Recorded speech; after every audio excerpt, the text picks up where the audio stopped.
Hello book lovers, and welcome back or welcome to Nat Cat's Bookish Cafe. Today I'm here to give you my summer TBR.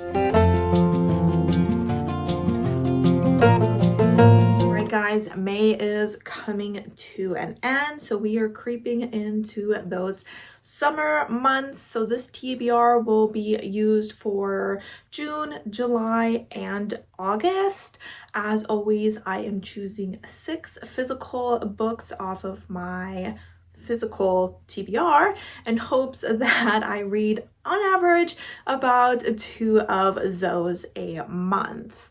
I will say for my spring TBR, I didn't quite manage to complete it, but fingers crossed I chose the right books for this season because I have 6 books that I am very excited to get to. So when I think of what I want to read in the summer months, I would say like, oh, it's the time of contemporary romance. But for the last year or so, I have just not really been feeling contemporary romance that much, especially when it comes to heterosexual couples. So my kind of go-tos of Abby Jimenez, Ali Hazelwood, Emily Henry, those are all kind of out the window because I'm just not feeling those kinds of books right now. So what I decided to do this time is to really be like, okay, what am I in the mood for? 1, queer books. So 5 out of these 6 books are queer books. I have just been in a phase where all I want to read is queer books. I am always someone who reads a lot of queer books, but more so than ever, I am enjoying those a lot.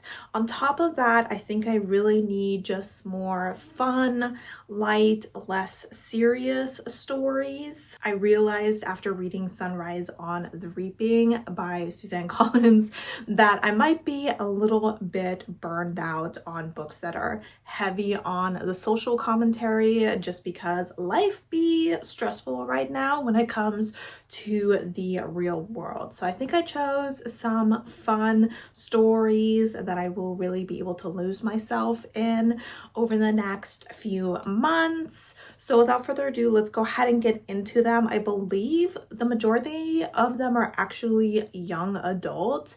I always say that I'm moving away from young adult, but reality is not really. I do really still enjoy young adult stories, especially when I'm looking for something a little bit more lighthearted. So I will start with the one book that isn't queer, which is an adult book, and then I'll go into the other adult book, and then we'll go into the 4 YA stories that I'm hoping to read. We're actually going to start off with a horror, which you're like, fun or relaxing? I don't know about that, but this is The Ruins by Scott Smith. This is a horror that I have been wanting to get to for a while now. I do feel like horror can be a very fun genre. This one specifically is set in Mexico, and we are following 2 couples. It seems that while they are there, they end up making friends with some other tourists, and the brother of one of those friends that they made ends up disappearing into the jungle, and so they all decide to set out and see if they can find him. And while things seem to start off kind of light and fun, things get a little bit creepy when they stumble across some ruins, and it seems like there might be something hunting them there. So I am excited to check out this book. I think that the setting and the fact that these people are on a summer vacation will definitely be giving those summer vibes that I'm looking for. Up next, we have A Gentleman's Gentleman by TJ Alexander. I recently went on a book crawl and I ended up getting this as well as the next book I will be talking about while I was on that book crawl. And this is a book that I heard someone that I follow talking about, and it really intrigued me. So when I saw it, I had to snatch it up. This is a historical Achillean romance. We have is he a duke? Lord. sorry, he is a lord and he is trans, and he's just kind of been living his life. And one day he's actually told that if he does not marry, that his estate and all his wealth will be taken from him. So he needs to figure out how he can get himself a wife, especially since I don't believe he's interested in women. So he decides that the first step he needs to take is to hire some staff that will be able to help him with this task. And he ends up hiring this new valet, and the two of them end up forming a relationship. Now, the person that I heard talking about this book, I believe it was Beautifully Bookish Bethany, and she is someone who's very particular about power dynamics between couples. And obviously we have kind of like a lord and an employee kind of situation, but she said that it was quite well done in this book. So looking forward to reading this. I have had really good luck with historical stories, queer historical stories, and specifically ones that feature trans main characters. So hopefully I will be able to get to this. I'm kind of hoping to get to it in June. Moving into the YA ones, the second book that I was able to get on that book crawl is going to be Icebreaker. This is by A.L. Graziati, and this is a book that I've been meaning to buy for so long. There's just something about this book that has been calling to me, and I really hope I enjoy it. It does look like it won itself a nice little award there, so that has me optimistic that this is going to be a good story. Essentially, we are following a college freshman, so this might be leaning more towards new adult, but it does say he's 17 years old, so he's a little young in my opinion for a college freshman. For me, I usually think like 18 years old, but he is in college. He is someone who plays hockey. It seems that his older brother and his father, or was it his father and grandfather?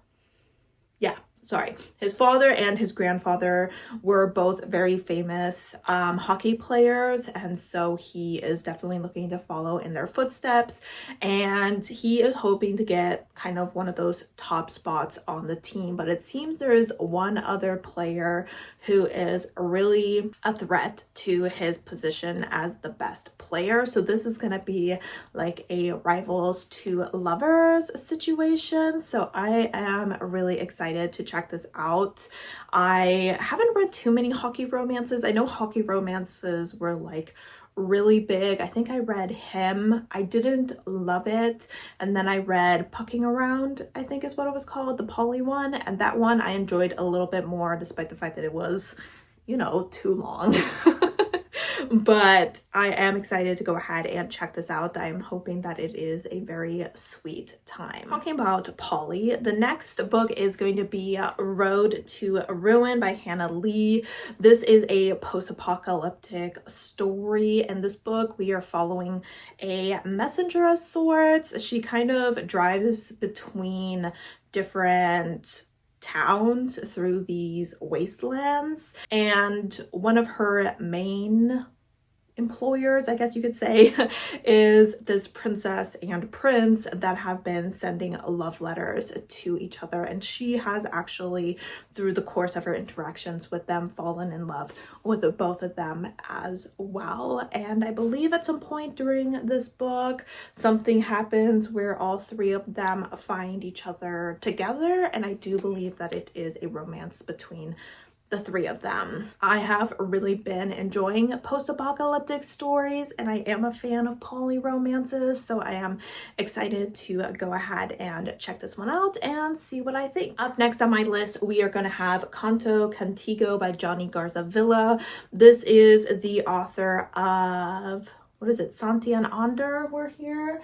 Ander and Santi, sorry, I flip-flopped, their name was here, and I gave that book 5 stars, so I'm excited to check out another book by this author. In this book, we are following, I believe it was Raphael, yes, Raphael, and he was part of his school's mariachi band, and it seems that his family ends up moving, and he goes to this new school to join their mariachi band and is hoping to be kind of the lead of the band like he was with his other one, just because he is incredibly talented. But it seems there is a guy named Ray, yes, who is there, who seems to be some competition. So once again, we have maybe a rivals to lovers situation. I do like a little rivals to lovers situation. It's like the less intense version of enemies to lovers. So I have a feeling that this is going to be a fun story, and I already know that I really enjoyed this author's writing. And the final book is another author that I have read and enjoyed, and that is going to be The Sunbearer Trials by Aiden Thomas. I have read what was it called? Cemetery Boys by this author, and I really enjoyed that story. So I'm looking to get into this trilogy, or is it a duology? I can't remember. But either way, as far as I know, I think that the series is now completed. So it is the perfect time for me to get into it. In this book, we are following Tio, and they seem to be the son of the god of birds. And it seems like there seems to be different groups, and it seems that when the sun needs to be replenished, they choose people from each of those groups to compete in these trials. And he knows that his friend, who is part of the Jade group, is a shoo-in for these trials, and so he's obviously not worried about being picked himself. However, he ends up getting picked. For the first time ever, it has chosen 2 people from the same group. And these trials essentially have a winner and a loser, and the winner gets to carry the torch to replenish the power of the sun, and the loser actually gets a great honor as well, which is being the sacrifice that replenishes the sun. So, it's an honor, but also, do you want to be sacrificed? So I am very excited to check out the story. I've heard great things about it, and like I said, I've read this author and enjoyed their work. So hopefully I get to this here in the next few months. All right, guys, so these are the 6 books that I am hoping to get to. I'm not always the best at completing my seasonal TBRs, but hopefully this time, since I put so many books that I am very excited for, I will get through all of them. I would love to know if you have read any of these and what you thought of them. Obviously, your excitement for them will hopefully increase my chances of really prioritizing that. I would also love to know what kind of books you tend to enjoy in the summer, and if there are any specific books that you are gonna go ahead and try to get to in the next few months. As always, guys, thank you so much for supporting my channel by watching my videos, and I hope to see you next time. Bye!